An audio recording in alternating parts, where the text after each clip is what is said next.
You're watching South Asia Newsline and here are the top stories we are tracking for you on Wednesday, the 9th of July. PM Modi conferred highest civilian honor in Namibia during historic visit. FATF report links Pulwama attacks explosive to e-commerce purchase.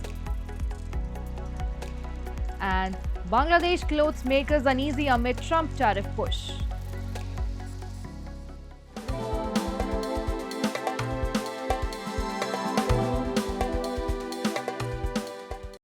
And now for all the details.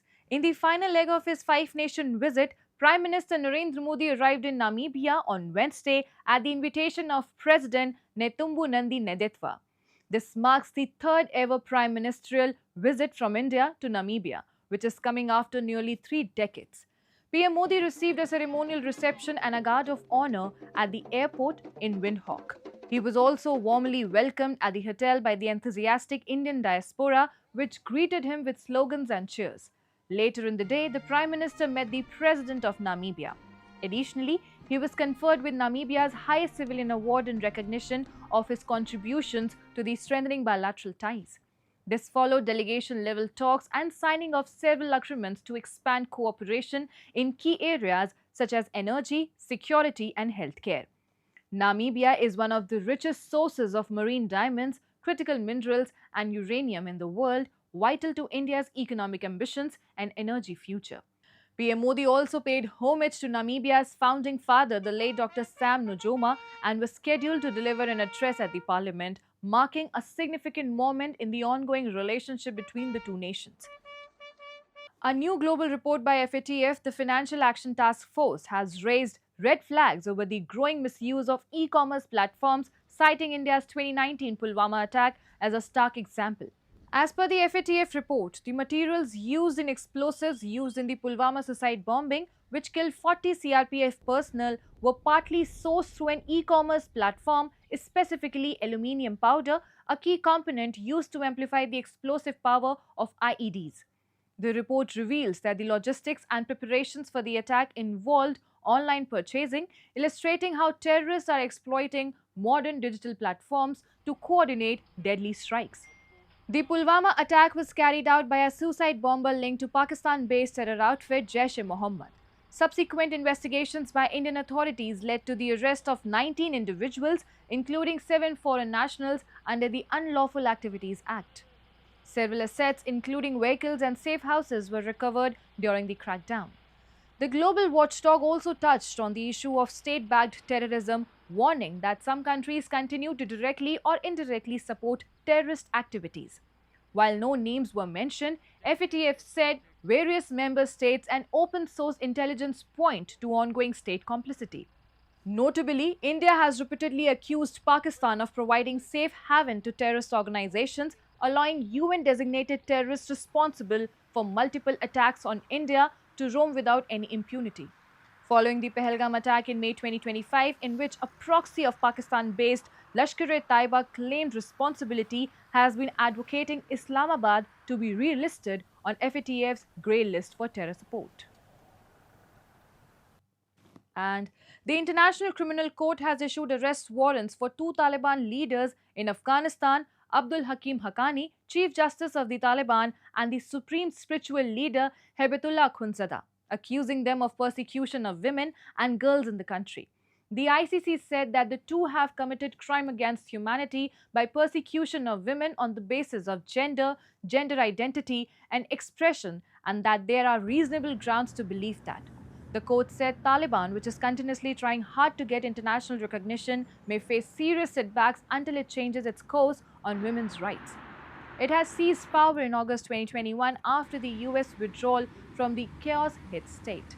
Recently, Russia became the first country to recognize the Taliban-led government by accepting the credentials of a new ambassador of Afghanistan. Taliban, since its re-entry in Afghanistan, is accused of placing restrictions on women's movement, closing high schools and universities for girls and women, and its strict interpretation of Islamic laws. No woman currently holds any position in the de facto cabinet or in local offices, impacting the ability of women to shape policies and laws affecting their lives. Various international organizations have also raised worries over the ongoing persecution of women. Moving on. Bangladesh garment factory owners have raised concerns over the 35% tariff hike announced by the US President Trump. Bangladesh, the second largest exporter of ready made garment clothing after China, is likely to witness severe harm. We have a report.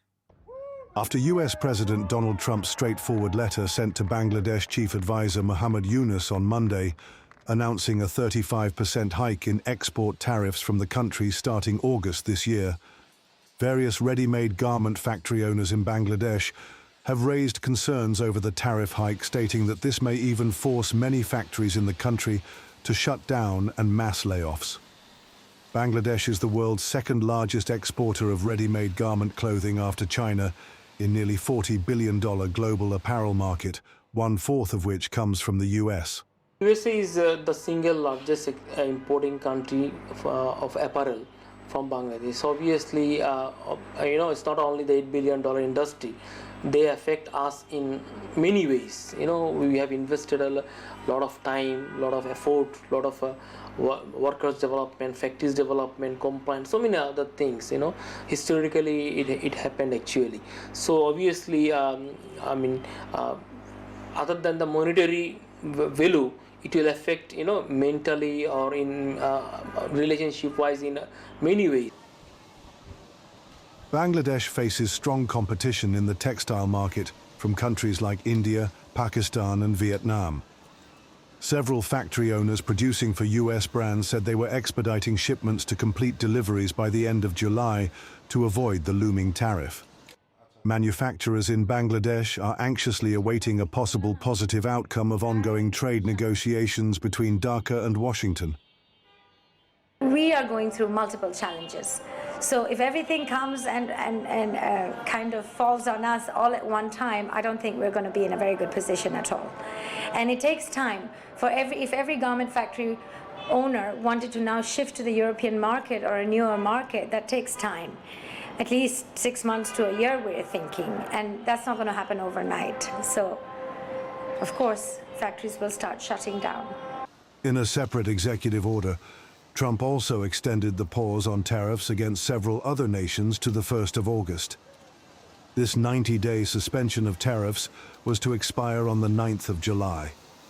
Trump said the tariff is necessary to correct many years of trade imbalances and barriers that have contributed to a growing US trade deficit with Bangladesh. Moving on. Former Bangladesh PM Sheikh Hasina allegedly ordered security forces to open fire on protesters during the July-August 2024 unrest, according to a BBC report citing a leaked phone call. The recording, dated 18 July 2024, was leaked online in March and has been authenticated by Bangladesh Police and BBC's investigative unit, BBCI. In the call, Hasina is heard instructing forces to shoot demonstrators wherever they find them. The revelation is now a key piece of evidence in her ongoing trial in absentia at the International Criminal Tribunal of Bangladesh for alleged crimes against humanity. The protest began over public job quotas but quickly escalated into a widespread anti-government movement. UN data suggests the crackdown resulted in up to 1,400 deaths. On August 5, as demonstrations intensified, Hasina reportedly fled her official residence via helicopter just hours before protesters stormed the compound. The Awami League has dismissed the leaked audio as inconclusive. A party spokesperson said it showed no unlawful intent, calling the response proportionate and aimed at minimizing casualties. Since then, 203 individuals, including senior police and government officials, have been indicted for their roles in the violence. Meanwhile, the interim government led by Hasina's political rival Muhammad Yunus has requested India to extradite her. Hasina has been residing in India since her departure, but New Delhi has not acted on the request so far. Analysts say her return under the current circumstances remains unlikely. Nepal's Prime Minister KP Sharma Oli on Tuesday visited Rasuwa district to assess the damage caused by overnight flooding in the Bhote Koshi River, which has reportedly left at least 9 dead and 18 others missing. Accompanied by a high-level delegation, including Deputy Prime Minister Bishnu Prasad Paudel and Home Minister Ramesh Lekhak, Oli reviewed the rescue and relief operations being conducted by the Nepal Army. The delegation visited the flood-affected Rasuwagari border zone, where key infrastructure such as the China-Nepal Friendship Bridge and the customs yard have sustained severe damage. The Rasuwagari hydropower project dam has also been affected, and several sections of the Pasang-Lamu highway remain impassable. Oli pledged a swift government response for rehabilitation and reconstruction. Authorities have reported that 57 people have been rescued so far. Among the missing are 3 Nepal police personnel, 6 Chinese nationals, and 9 civilians. There had been no heavy rainfall in the immediate area of the Bhotekoshi River in the preceding 24 hours of the deluge, but weather forecasting experts said the flood might have been the result of an overflowing glacial lake in Tibet, where torrential rain had fallen.